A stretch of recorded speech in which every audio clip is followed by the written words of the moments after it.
கேட்பது சலுகை அல்ல, பிச்சை அல்ல, நம்முடைய கோரிக்கை அல்ல, சட்டப்படி நமக்குள்ள உரிமை.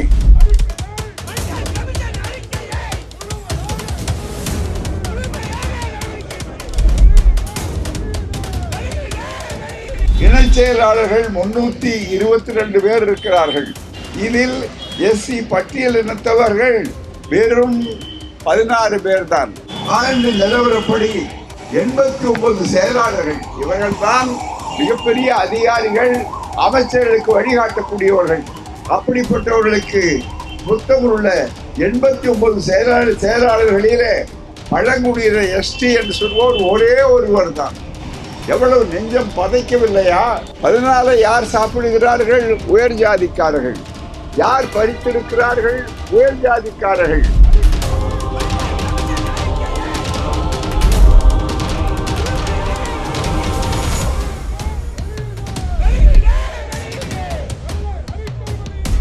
இதர பிற்படுத்தப்பட்டவர் அவர்களுக்கு ஒன்று. ஆனால் மிக பெரும்பான்மையாக இருக்கிற பிற்படுத்தப்பட்டவர்களுக்கு வெறும் 0 தான் நம் ராஜ்யம். இதுல 27 11 கழித்து விட்டு பார்த்தீர்களானால் எவ்வளவு இருக்கிறது? 14%. இந்த 14% யாருக்கு போகிறது? உயர் ஜாதிக்காரர்களுக்கு. இடஒதுக்கீடு இருந்தால் மட்டும் போதாது. அந்த இடஒதுக்கீடு முறைப்படி அவர்களுக்கு கொடுக்கப்பட்டிருக்கிறதா, செயல்பட்டிருக்கிறதா என்று தெளிவாக அறிவிக்க வேண்டும். இல்லையானால் இந்த போராட்டம் இது ஒரு துவக்கம்தான். திராவிட தமிழர்களும் ஆரிய பார்ப்பனர்களும் சிறப்பு கருத்தரங்கம் மார்ச் 4ஆம் தேதி. சிறப்புரை தோழர் மகிழன் பாமா ஊடகவியலாளர், தோழர் கரிகாலன் ஊடகவியலாளர், தோழர் பேராசிரியர் மணிக்கா பன்னீர்செல்வம், தோழர் சா குமரன் தாப்பேத்திக்க. இடம் பாலாஜி நகர் 4வது தெரு சமுதாய நலக்கூடம், ராயப்பேட்டை, சென்னை. நேரம் மாலை 5 மணி. ஒருங்கிணைப்பு தந்தை பெரியார் திராவிடர் கழகம். சமூக நீதி, வகுப்புரிமை என்பது இருக்கிறத, அது முழுக்க முழுக்க தமிழ்நாட்டினுடைய மூச்சு காற்று. தந்தை பெரியார் மண் அகிலத்துக்கே தந்த மிகப்பெரிய உரிமை வெற்றி. இது என்ன கேட்டால் 1928 முதலிலே முடித்தது. இந்திய அரசியல் சட்டத்திலே இடஒதுக்கீடு தரப்பட்டது என்பது இருக்கிறத, அது 1950 முதல் கொண்டுதான். ஆனால் அதே நேரத்தில் அதை உடனடியாக அதை வேரை வெட்ட வேண்டும் முயற்சிகள் செய்யப்பட்டன. ஆனால் அதற்கு முன்பே, பல ஆண்டுகளுக்கு முன்பே இந்தியாவுக்கே வழிகாட்டக்கூடிய ஒரு வகையில் அமைந்த ஒன்றுதான் தந்தை பெரியார் அவர்களால் நீதி கட்சியின் ஆதரவினாலே மிகப்பெரிய அளவிற்கு வந்த வகுப்புரிமை. அதற்கு எதிர்த்து 51 போராட்டம். இப்படியெல்லாம் செய்தனுடைய விளைவாகத்தான் இந்திய அரசியல் சட்டத்திலே நமக்கு தெளிவான உரிமை அங்கே வழங்கப்பட்டு முதலாவது அரசியல் சட்ட திருத்தம் தந்தை பெரியாருடைய போராட்டத்தாலே நடைபெற்று வெற்றி பெற்றது.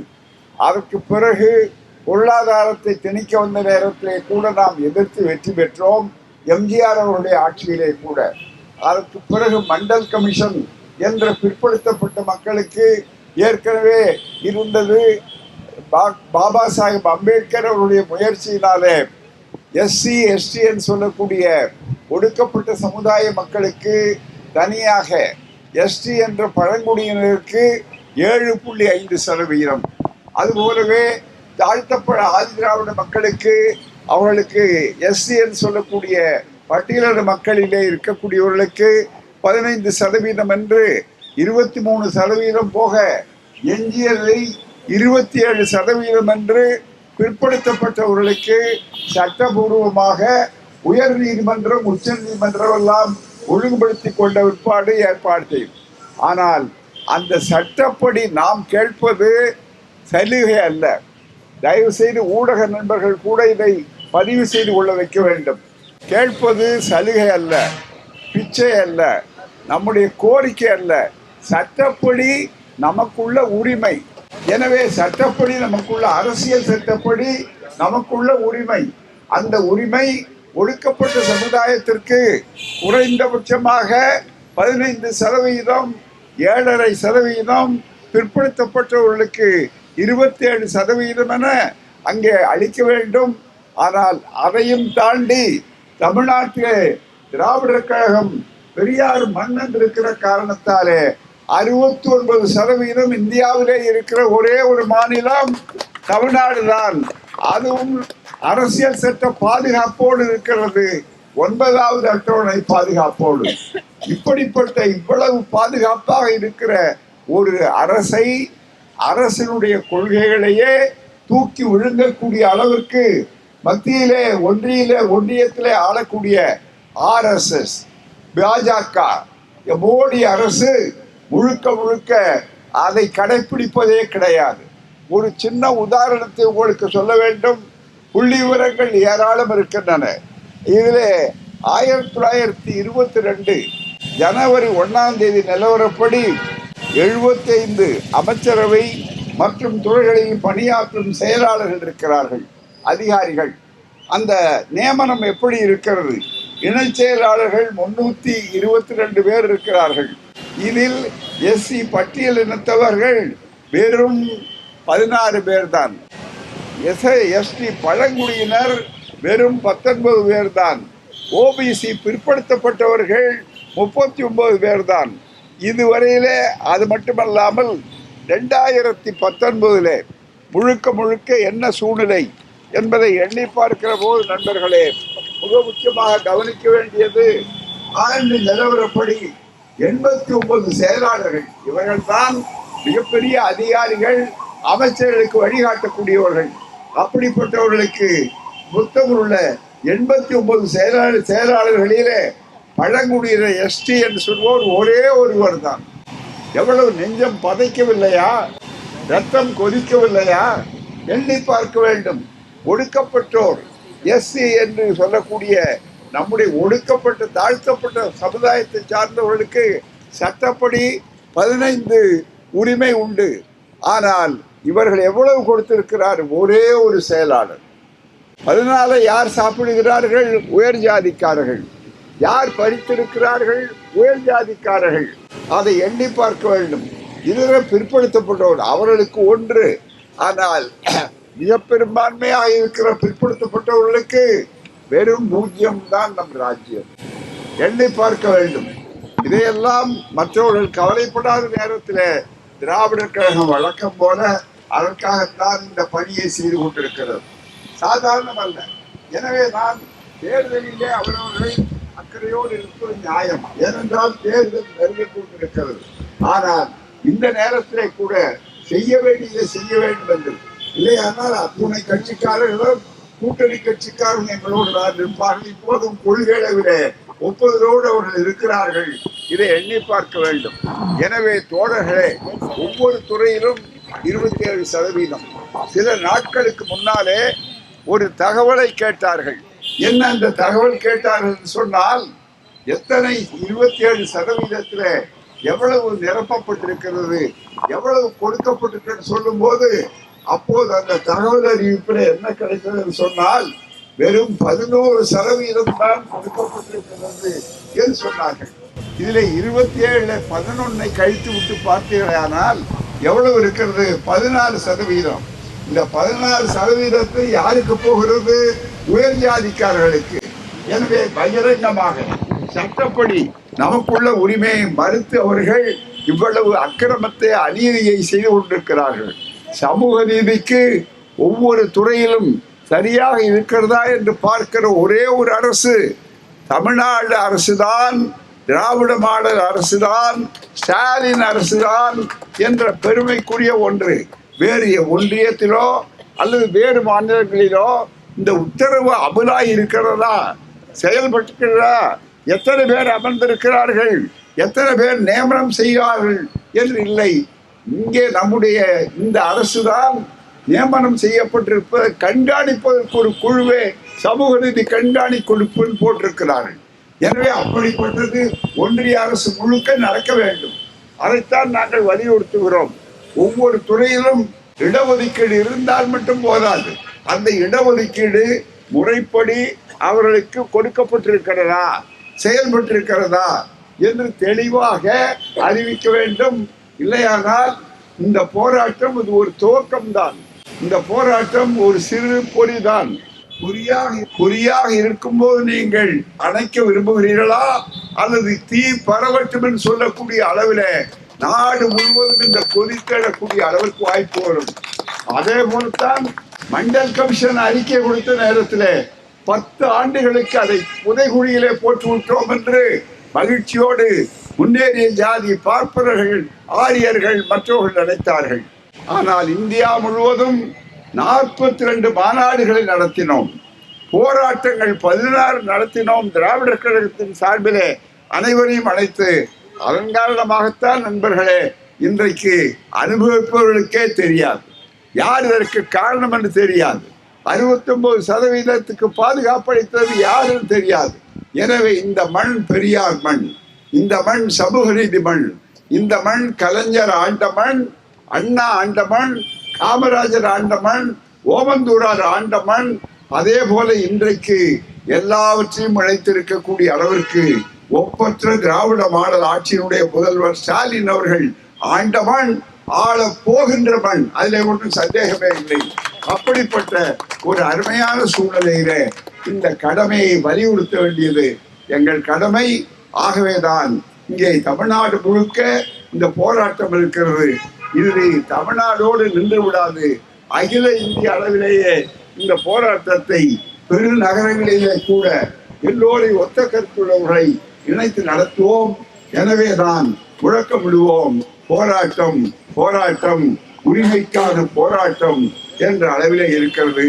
இதோடு என்னுடைய கருத்துரை நிறுத்திக் கொள்கிறேன். கருத்துரைகளை பொதுவாக சட்டப்படி நமக்குள்ள உரிமையை மறுக்கின்ற காரணத்தால் அவைகளை புள்ளி உரத்தோடு ஆதாரத்தோடு எடுத்துக்காட்டி மீண்டும் இவைகள் சரி செய்யப்பட வேண்டும், சமூக நீதி காப்பாற்றப்பட வேண்டும் என்பதற்காகத்தான் இந்த போராட்டம் தமிழ்நாட்டிலே கன்னியாகுமரி தொடங்கி எல்லா துறைகளின் திருத்தணி வரையில இந்த போராட்டம் எல்லா மாவட்டங்களிலும் நடைபெறுகிறது என்பதை உங்கள் அனைவருக்கும் தெரிவித்துக் கொள்கிறோம்.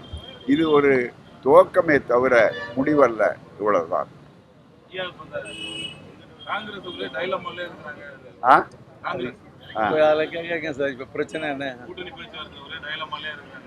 அதை பற்றி 2 தலைவர்கள் நல்ல வண்ணம் யோசித்து இன்றைக்குள்ளாக அநேகமாக இன்றைக்குள்ள அவர்கள் முடிவை அறிவிப்பார்கள் நினைக்கின்றேன்.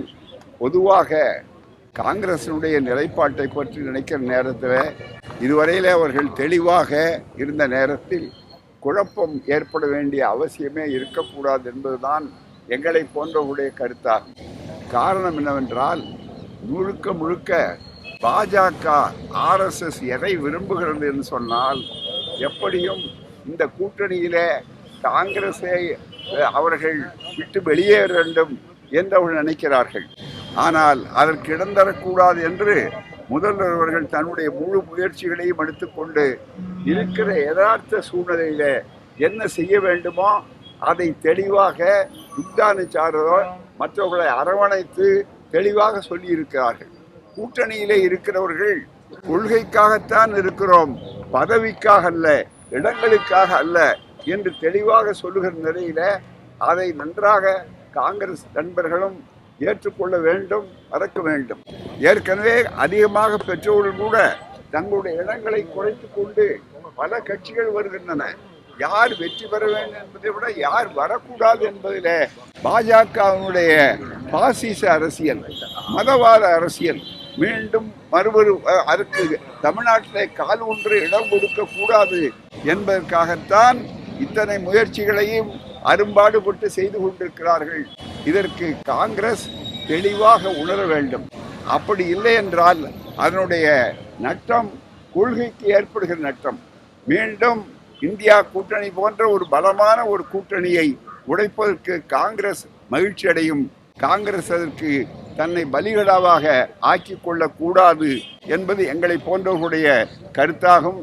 அதில் நல்லெண்ணத்தோடு சொல்லுகிறோம், இருப்பதை விட்டுவிட்டு பறப்பதை பிடிக்கலாம் என்பது அது சாதுரியம் அல்ல. ஆகவேதான் இருப்பது தெளிவாக இருக்கிறது, இருப்பது கொள்கையாக இருக்கிறது, பறப்பது பதவியாக இருக்கலாம், கனவாக இருக்கலாம். ஆகவே நிச்சயமாக பக்குவம் உள்ள தலைவர்கள் இன்னமும் காலம் இருக்கிறது. சிந்தித்து எதிரிகளுக்கு இடம் கொடுக்காமல் RSSக்கோ பிஜேபிக்கோ அல்லது மோடி அரசுக்கோ வாய்ப்பாக அந்த எண்ணங்கள் நிறைவேறாமல் இருக்க வேண்டும் என்பதுதான் உங்கள் மூலமாக காங்கிரஸ் நண்பர்களுக்கு திராவிடர் கழகம் தெரிவித்துக் கொள்கிறது. ஐயா, திருப்பரங்குன்றம் விவகாரத்துல திமுக அரசு நேர்மையற்ற முறையில் நடந்துருக்கு. திருப்பரங்குன்றத்தை முழுக்க முழுக்க அவர்கள் இப்போது அந்த களத்தை எங்கே கொண்டு போயிருக்கிறார்கள் என்றால் நீதிமன்றம் வரையிலே கொண்டு வந்திருக்கிறார்கள். இதுவரை திரிசூலத்தை 3ஆக நிறுத்தியிருந்தார்கள். இப்போது 5, 6 என்று தேர்தல் காலம் உட்பட தேர்தல் கமிஷன் உட்பட கொண்டு போகிறார்கள். மக்கள் தீர்ப்பளிப்பார்கள். தெளிவாக தேர்தலில் அதுக்கு பதில் கிடைக்கும். நன்றி, வணக்கம். அவ்வளவு. ஒன்றிய அரசிலே 90 செயலாளர்கள் இருக்கிறார்கள், செக்ரட்டரிஸ். அதில் SC 1, ST 3, OBC 3, மீதி 90 இடங்களில் உயர்ஜாதி பார்ப்பனர்களும் உயர்ஜாதியினரும் ஆக்கிரமித்துக் கொண்டிருக்கிறார்கள். இப்படி ஒவ்வொரு துறையிலும் அண்மையில் EWS என்ற ஒரு திட்டத்தை திணித்திருக்கிறார்கள். அந்த EWS என்பது பொருளாதாரத்தில் நலிந்த உயர்ஜாதி ஏழைகளுக்கு என்று அறிமுகப்படுத்தியிருக்கிறார்கள். அதன்படி அண்மையில் நடைபெற்ற ஸ்டேட் பேங்க் தேர்தலிலே என்ன நிலைமை என்றால் SC 57 மார்க் வாங்கணும், OBC 61 மார்க் வாங்கணும், ST 57 மார்க் வாங்கணும். ஆனால் உயர்ஜாதி ஏழை என்று சொல்லக்கூடிய பார்ப்பனர்கள் வெறும் 28 மார்க் வாங்கினால் அவர்களுக்கு இடம் கிடைக்கிறது என்று சொன்னால் இது கொல்லைப்புற வழியாக பார்ப்பனர்களை ஏற்கனவே அவர்கள் ஆதிக்கத்தில் இருக்கிறார்கள். இன்றைக்கு EWS என்ற பெயராலே மேலும் உள்ளே நுழைவிற்கான பேராபத்து இருந்து கொண்டிருக்கிறது. இந்த நாட்டிலே தாழ்த்தப்பட்ட மக்களும் பிற்படுத்தப்பட்ட மக்களும் இதர பிற்படுத்தப்பட்ட மக்களும் சிறுபான்மை மக்களும் தான் இந்த நாட்டிலே பெரும்பான்மையான மக்கள். ஆனால் அவர்கள் அரசு துறைகளிலே சிறுபான்மையராக இருந்து கொண்டிருக்கிறார்கள். இடஒதுக்கீடு இருந்தும் அந்த இடஒதுக்கீட்டை அவர்கள் செயல்படுத்துவதில்லை. பிற்படுத்தப்பட்டவர்களுக்கு 27% இடஒதுக்கீடு கொண்டு வரப்பட வேண்டும் என்று மண்டல் குழு செயல்படுத்துவதற்காக திராவிட கழகம் 42 மாநாடுகளையும் 16 போராட்டங்கள் நடத்தி சமூக நீதி காவலர் VP சிங் ஆட்சி காலத்தில்தான் முதலாக 27% இடஒதுக்கீடு கொண்டு வரப்பட்டது. அதை எதிர்த்து உச்சநீதிமன்றத்தில் சென்று தடை வாங்கினார்கள்.